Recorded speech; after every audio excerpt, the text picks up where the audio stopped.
পেহেলগাঁওয়ের সন্ত্রাসবাদী হামলায় নিহত ও মুর্শিদাবাদের শামসেরগঞ্জে নিহত বাবা ও ছেলের প্রতি শ্রদ্ধা জানালেন বিজেপির রাজ্য সভাপতি সুকান্ত মজুমদার। রবিবার সন্ধ্যায় বহরমপুরে টেক্সটাইল কলেজ মোড়ে শহীদ বেদিতে মাল্যদান ও প্রদীপ প্রজ্বলন করে শ্রদ্ধা জানালেন বিজেপি নেতৃত্ব। এছাড়াও জঙ্গি হামলায় শহীদ জওয়ানের প্রতি শ্রদ্ধা জানান সুকান্ত মজুমদার।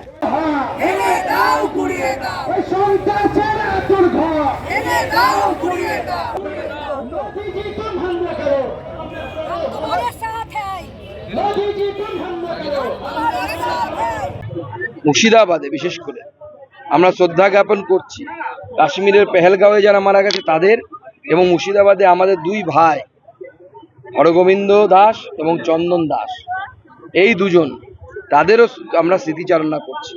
এবং জম্মু কাশ্মীরের পেহেলগাঁও যাদেরকে গুলি করে মারা হয়েছে ধর্মের জন্য, প্যান্ট খুলে নাম যাচাই করে প্যান্ট খুলে খতনা হয়েছে কিনা দেখে মানুষগুলোকে মারা হয়েছে।